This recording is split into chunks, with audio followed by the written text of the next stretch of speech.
Welcome back, everyone, to Progressively Incorrect. My name is Zach Groshell, and I am super excited today to be interviewing Sean Morrisey about his word mapping project, something I've been very excited to explore in more depth. I'm a huge fan of Sean's work. If you've ever seen him present, he's a dynamic presenter and just a super human teacher. But before we jump on over to Sean, I just wanted to talk about the Explicit Teaching Institute that is happening this summer. We're getting very close to that at the time of recording, and so might not be able to get in, but just in general, I will be running these Explicit Teaching Institutes every summer in New York City, and I just want it to be a blast. I've put in a lot of work into trying to codify what it is to be a great teacher using this effective methodology of explicit and direct instruction. And we're going to have guest speakers, and you're in New York City. I mean, what it's just awesome to be there. So check out the show notes for the Eventbrite and get yourself informed. And perhaps you can make it to this one or the next one. I'm so excited to promote that because it really is a labor of love. Sean, I am so happy to finally bring you on to Progressively Incorrect. How you doing, man? I'm doing terrific. School year's almost over, so still got about two more weeks with the kids though. We're pretty late up here in the Northeast. We are too. We're in the same boat, but I was just in South Carolina and a bunch of other places, and they're out. They're Yeah. all. It's the summer. It's the summer vacation. Tell me about yourself. What do you currently do? So I teach fifth grade. I teach in a suburb of Buffalo, New York. So that's kind of my primary day job. I've been a teacher for this is my 18th year teaching, 18th full year. Previous to that, I was a school psychologist and worked in that role for 8. I did a little research as well. I worked 2 jobs for a while early on. So I was lucky enough to work in the research community for about 5 years as well. Let's jump ahead into that because I'm curious if that time as a school psychologist and and just exposure to research, if that changed, if that shaped kind of how you think about student learning. Has that been something that's really impacted you and has influenced your teaching? Like 100%. So like even like in research back, I worked with kids with ADHD, and I did some alcoholism research as well. I was a research assistant, and we just like with treatments, they always talk back then like empirically validated treatments. So treatments that had the best bets, like that were most likely to work. So that was like always like ingrained into me. And then as a psych, even in grad school we had a consultation class, and I still remember it. They would teach us not to use the word research when talking with teachers because it would like turn them off. And the consultation teacher, he was 100% right. Like when I first started, and I would say, well, the research kind of says this. Teachers, I mean, I think it's changed a little bit now for sure, but teachers did not want to hear that. They're like, oh, yeah, yeah, yeah, yeah. Some people say research on this side, and some people say the opposite. And then, I'm trying to explain, well, like we have 99 researchers saying, this is supportive with maybe one like out, kind of out there that says something different. So for sure that has kind of been kind of a part of me for, throughout my whole professional career. Yeah. It seems like anyone that's kind of touched on psychology, like I guess appreciates a little bit that you sort of need to measure stuff. Like you need to you need to like see if it's working, and maybe those measures are imperfect, but you sort of can't rely on hopes and dreams, right? You can't just describe in vague terms whether or not learning has happened without some sort of evidence, I wonder, has that sort of translated into your obsession with explicit instruction and with Yeah. and with vocabulary building? Yeah, I think for sure. Like I've always been kind of like a data geek. Like, oh, we have to measure this. So I'm constantly measuring, with my students, what's working or what's not. I think you first take like what's the best bets out there. You align what the research says. You teach it in kind of your way, what the research says, not your way, but like, in kind of best practice. And then you need to measure, are your kids actually learning? because if they're not, then you definitely have to change it up. Like what's the sense of just spending all this time and kids aren't actually learning? Which when you bring up explicit instruction, the more you explicitly use explicit instruction in general, the quicker kids learn. And that holds true with vocabulary as well. I mean, vocabulary is really, really broad, but a main part of teaching vocabulary is explicitly teaching students words. You don't want to have them mess around for 20 minutes just trying to figure words out, like, I think Craig Barton, like he always said, play guess what's in my head. I've seen it, like I've observed it as a psychologist going into classrooms, and even I probably have done it a little bit in my like in the past too, where you get to a word and you stop and you're like, oh, okay, what does the word passionate mean? And then you're asking Johnny, and Johnny give you something totally wrong, and then you're like, nope, and then you ask Mary, and Mary gets it totally wrong, and you're like, nope, and you go through four kids, and then they just gave all the wrong answers. So kids are hearing all the wrong things. And then you're like, no, this is what it means. So now I kind of tend to start off with, well, the word passionate means this, and let's get to the chase. It is weird. Like, I think even if the student in that case responded with the correct definition, there's so many things that are wrong already with the setup. It's like, number one, kids are not very good at projecting their voice. So I mean that might seem pretty low level, but like the definition could have come from the teacher the person who's facing the room, and instead it's the kid in the front who's facing the wall, and no one can really hear them. Yeah. And then on top of that, kids are really bad at giving like very minimalist type of like easy child-friendly definition themselves. They add in lots of extra words. So they give this kind of rambling definition even if it's correct.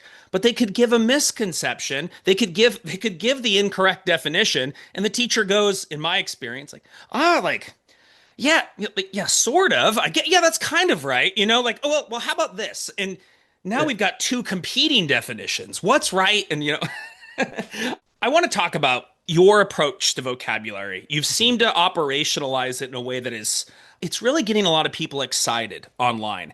And it's called the Word Mapping Project. Now, tell me a little bit about the Word Mapping Project, how it came to be. What made you think like there has to be a better way to teach to teach words? I think the research for vocabulary, there's just some amazing researchers, like Isabel Beck, Margaret McCowan, out of Pittsburgh. You have like they're kind of two of my go-tos, but you have all these researchers out there.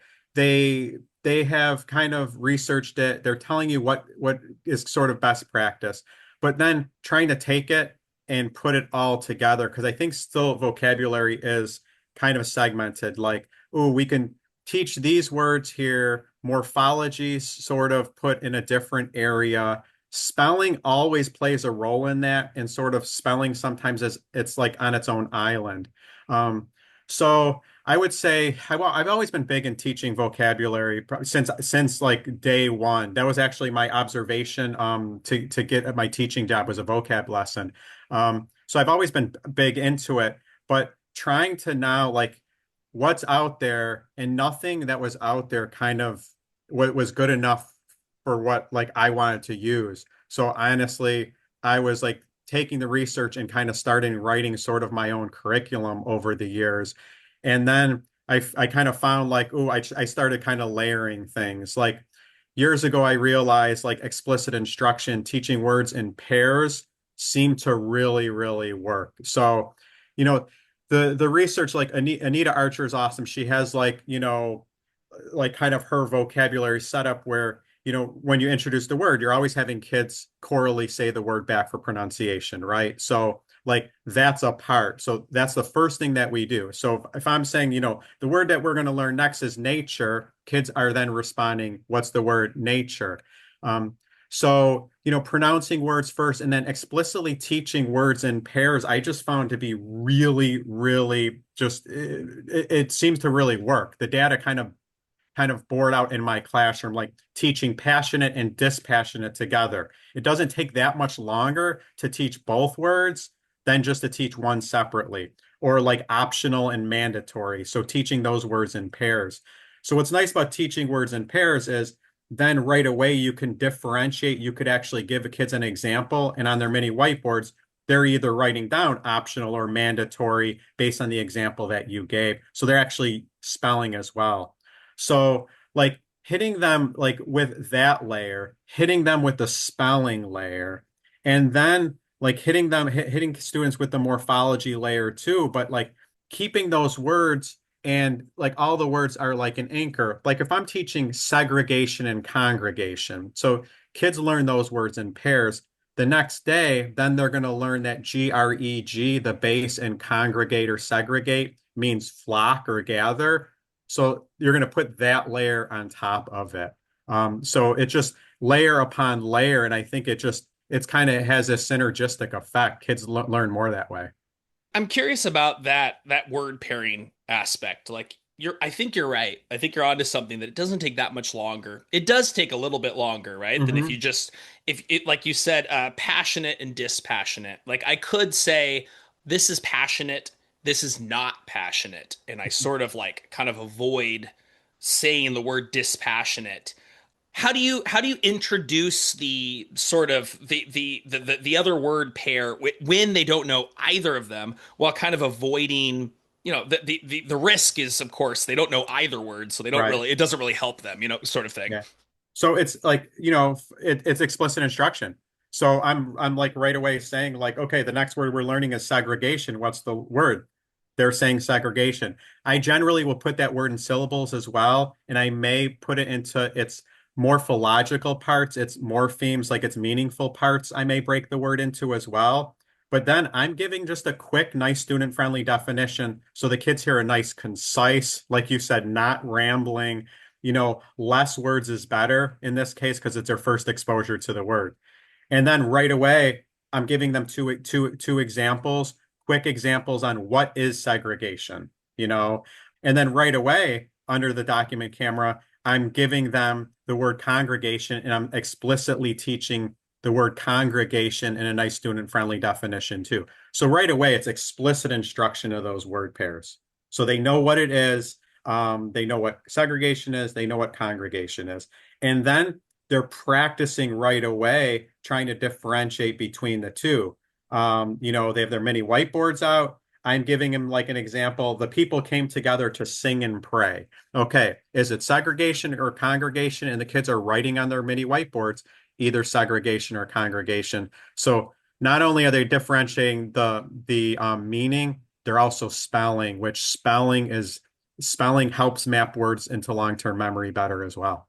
What I'm hearing too is like you get kids into practice as early as possible. That I Yeah. think that's super important. Like the child-friendly definition allows it to be, not this abstract thing, but then like a lot of times what we end up doing is we don't get them into the word, right? And so you do that kind of discrimination practice where you're like Mhm. immediately, is it this or is it that? And it's like, well, I can't even do that unless I had paid attention. And so I really got to focus on what those two things Yeah. are. I think that's fantastic. Uh, the There's a few other things you mentioned there too, which is like that you get the kids to pronounce the word, you get them to say it. I'm assuming it's choral response or whatever. Like what does that do? I often see that teachers are getting the kids to fill out Frayer models, and I kind of sense that the kids haven't even said the word and something's off. You know what I mean? Yeah.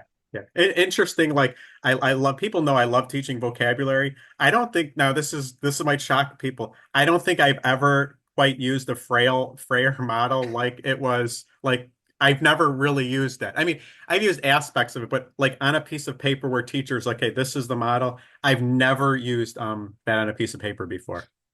So um, it's just getting kids into practice and it's 100% like participation.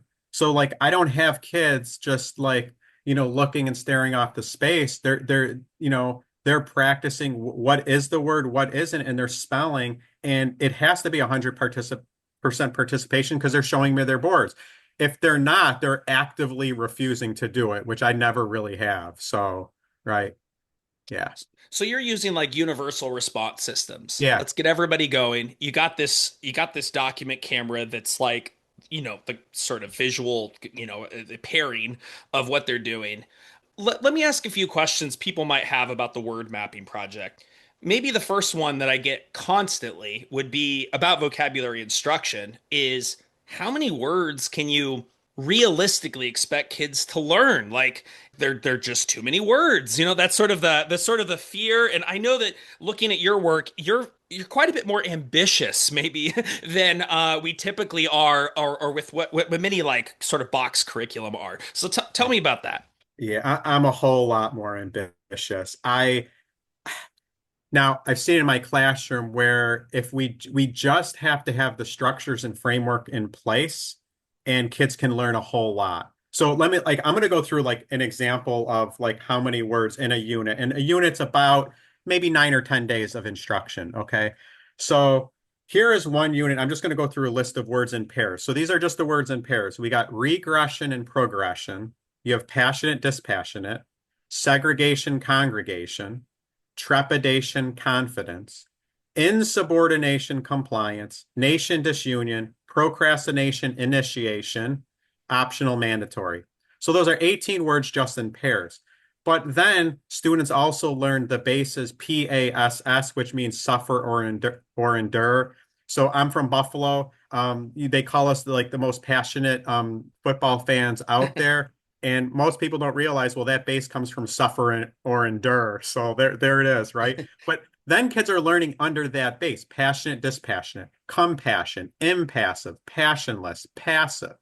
They're learning GREG for congregation, segregation. They're also learning aggregate, gregarious, desegregation, egregious. So these are definitely words that I don't think in elementary that kids are typically exposed to.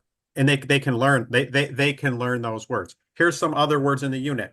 Under another base in the unit, it's NATE meaning born, like nation, native, cognate, international, prenatal, postnatal, innate.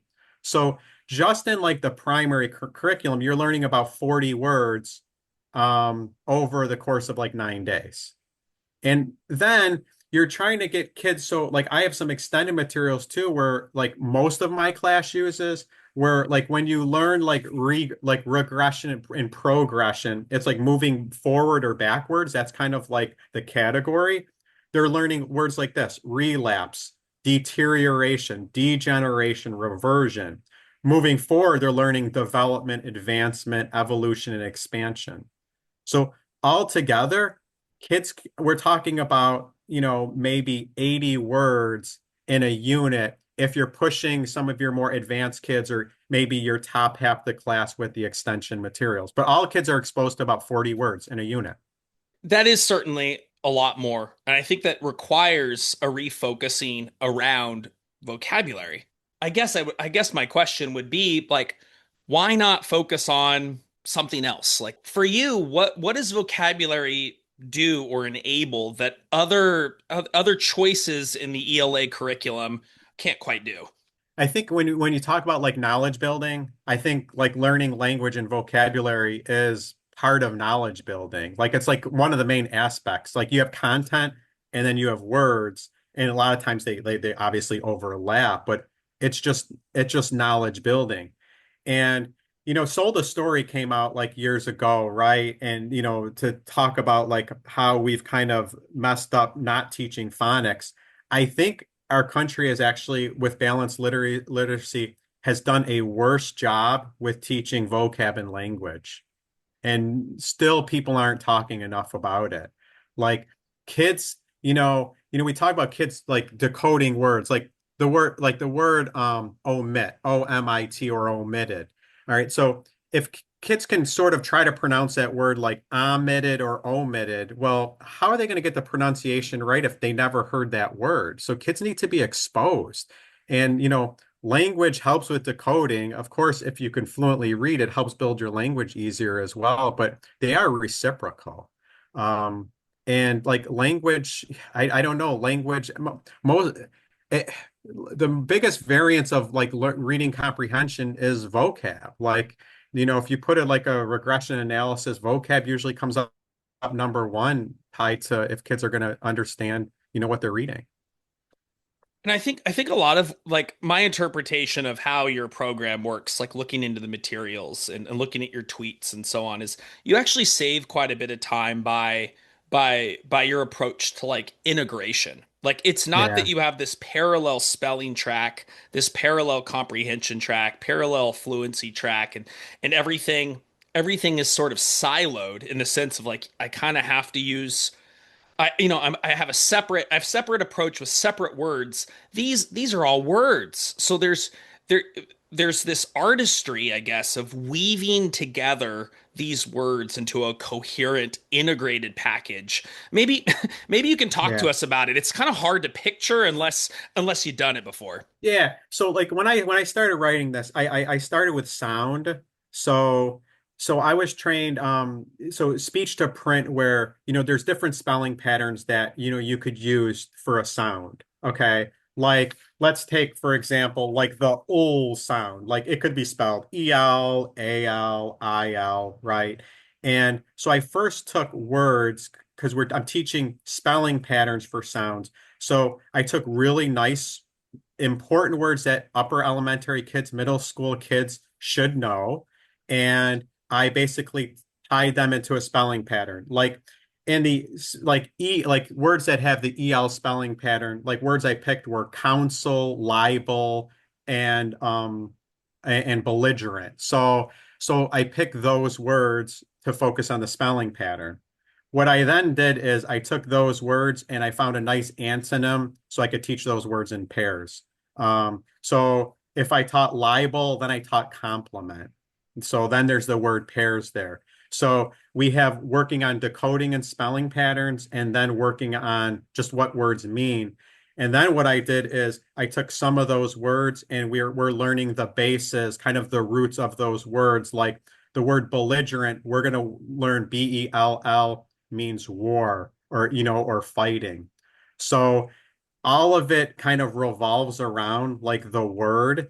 And what's nice is I think in a lot of times kids don't love like specific spelling practice because they think it's boring. The words are usually words they know, but they're like, my kids have never complained about like spelling because the spelling's just embedded in learning the words and we're learning really cool hard words. So the kids don't complain. They're motivated to do the spelling work.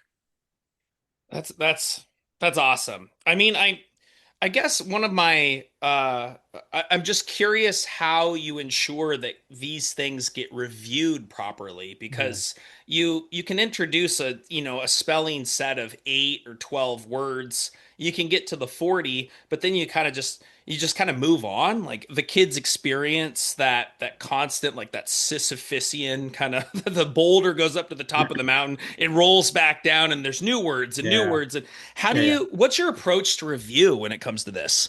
Yeah, so like I mean the research on vocab is pretty clear where kids need a certain amount of exposures in different contexts of words to really map them in long-term memory. So you're talking like and kids do learn at different rates. We like it that we need to be aware of that. Some kids can pick it up after 4 exposures, some kids may need a dozen. But in the word mapping project curriculum for the primary like 40 words in that unit, there's usually between 10 and 12 different exposures in different contexts. Many of the times you're spelling them out that kids are being exposed to. So, like one way to expose kids is fluency. So, like fluency passages. So they're reading those words, pronouncing those words correctly in a fluency passage, and they're seeing those words in context in a passage. So they're answering questions based on the passage, but they're also rereading that passage with partners. So it's not a separate reading fluency like lesson. It's part of the actual vocab curriculum. Like, I don't think we should ever do any fluency passages now that are separate. It should be either tied to words or science and social content. That only makes sense because then like it's a better use of the time. We only have so much time. So that's one way that the kids are getting exposed. So other ways is through morphology. and through working with morphology matrices. So it's hard to just talk about them, but if you have the matrix like GREG meaning flock, so that's kind of your base in the middle of a matrix, then you're tying prefixes and suffixes to that base. So like if you have GREG Greg, you can do like congregate, segregate. So then the kids are learning like the word parts, and that's just another exposure in a different way to the language.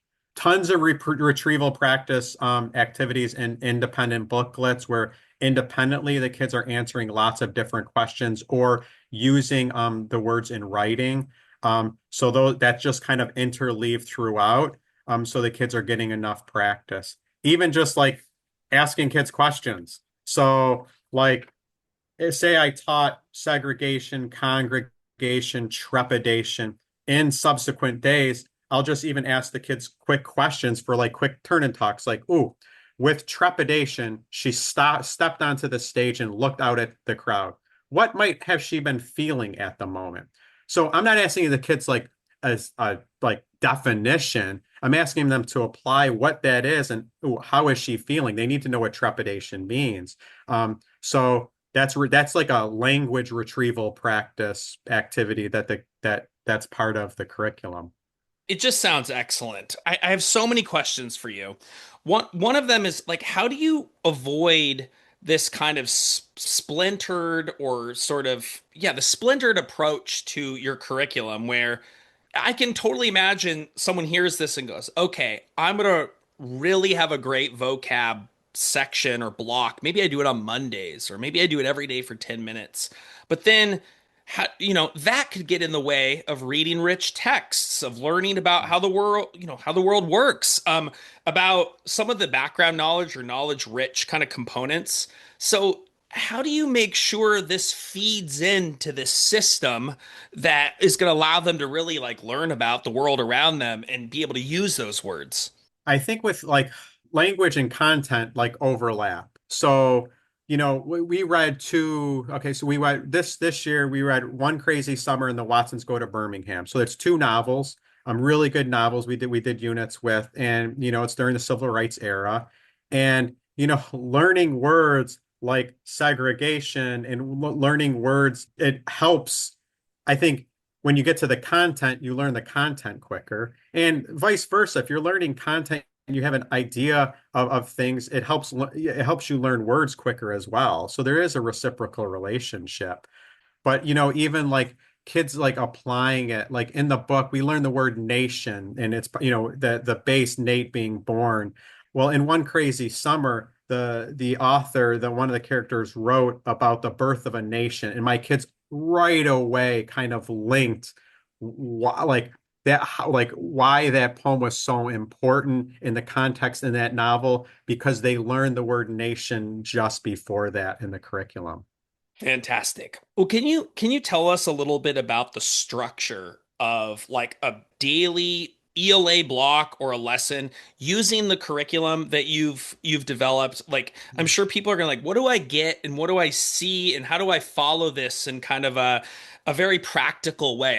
I do want to know more about that. Yeah, it is definitely a very structured curriculum because you can, as a teacher, come up with like vocab examples on the fly. Like I feel pretty good. Like I've worked hard at this for like 20 years and I can't do it off the fly. So, um, you know, pretty simply, it's a simple four-part lesson plan. First part is all like retrieval practice, where they were quick questions focused on prefixes, suffixes, and previous words and roots that we've learned in previously. So it's, just like when I said the word trepidation, that would be a retrieval practice in part one. Spelling dictation is also retrieval practice. The research is clear. Just quizzing kids every day on in spelling and trying to spell words correctly and getting feedback right away, it works. So spelling bit dictation is in there as retrieval practice, questioning the kids on the words and questioning kids on the word parts, prefixes, suffixes, and bases. So that's the first part of the lesson. And that goes through quick because it's quick retrieval practice. The second part of the lesson, it flip-flops every day. It's either explicit instruction of three word pairs, so 6 words on a day. And it's like teachers say, "Oh, that's a lot," but you can do that in 12 minutes. So, and there's a lot of practice. So, explicit instruction of 6 new words is like the second part of the lesson, or the morphology matrix, and those flip every other day. Third part of the lesson is always a fluency activity where those words that kids previously learned are embedded in a fluency passage, so they're reading those words correctly in context. And the fourth part is they have their student booklets. And this is, I probably have made, I think in the whole curriculum, there's almost 10,000 pages total across the 3 different levels. So the kids get a lot of practice in different contexts by themselves, that they work independently. So that's kind of the lesson plan in 4 parts. It's pretty structured though, like teachers, even like the matrices, I have like all of the answers all there, so teachers aren't trying to figure it all out on themselves because it's just too hard. It seems like we've moved away from sort of the intellectual focus on the beauty of words, on the use of words. And one thing that I noticed from you is you exude this just sort of this interest in words. Was that something that you always had? Were you good at words and that's why you got into this? Or I was not good at words, so I grew up in a little city outside of Buffalo, but definitely I struggled to get. I think the SAT was popular back when I struggled to get a 500 on the ELA, on the English portion of the SAT. Like I did not have a great lex. Like I didn't know a lot of words. I did reasonably okay in school, but language was not a strength. So that was definitely never a strength, which is kind of interesting now that like the more I teach and the more I see like the value in it, I just get motivated more and more every year. I mean, do you need to be a linguist to understand this program? Like, do you need to know what all the word parts are and how to sentence diagram and all this stuff? I didn't get any grammar lessons or Yeah. any of those kind of old school conventions. Like, Yeah. what do you need to know to be able to use this program? So that's what's interesting.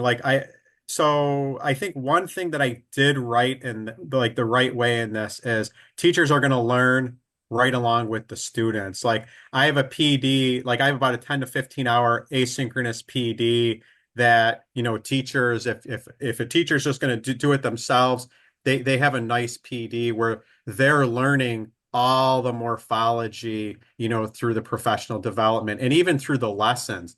Like if I'm teaching a certain route, like in the teacher lesson plan, they're learning along as well because you have to scale that up. Like there's so many words, there's so many routes.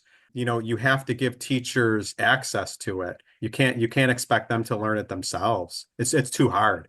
Absolutely. And I feel that when I was in the middle of my classroom and I was like, I've got to give a non-example and I just can't come up with I just can't come up with it and so I don't or I don't give any examples and I'm sitting here just kind of freelancing and the kids don't get that clarity that I learned later from other like really structured programs is just necessary to teach all kids a load of words. Yeah. So at the end of every semester or testing period, you like to kind of talk about the results that your kids get, and I wonder about those results because you're in the classroom, you're working as a teacher, and you're spending all your evenings and weekends, I'm sure, like with this word mapping project. How does it turn out in terms of the on the ground results in your classroom? Yeah. So like I've noticed like from years ago, like I'm starting to get pretty good outcomes. Even in things that aren't like just vocabulary, like in reading comprehension. I'm usually like, state testing. I don't work at a needy school, and I tell people that, like for sure. But at my school, there's plenty of more affluent schools, and in Buffalo, we're not the most affluent like city, right? So, but results that I'm getting on state tests are are significantly better than the most affluent schools. Like last year, 90% of my students on a really hard science test reached proficiency when the next district after was 67%. And I attribute I'm a big content guy too. I like teaching a lot of content, but I attribute it to a lot of it to language. Like I taught a lot of words. The kids weren't scared of the words on the science test because it's super dense with academic vocabulary, like words like function, feature. They didn't get overwhelmed. And I think my kids just did well. I have to bring up too, like, can this work in needy schools too? And I'll give example. I'm sure he'll be okay with it. So Joe Finch is a fifth grade teacher in California, and he works definitely in his needy school. He's teaching a lot of words. So he piloted the word mapping curriculum this year. His school on their science test, fifth grade, their usual proficiency rate's usually like 12%. Last year, he mentioned like, he had maybe one, maybe two students to pass. This year, he was almost to 50%. He was like 46%. So, and like his district's at like 12, and he's at almost 50% because he's setting the bar high. He's like, well, I don't know, these kids can do it.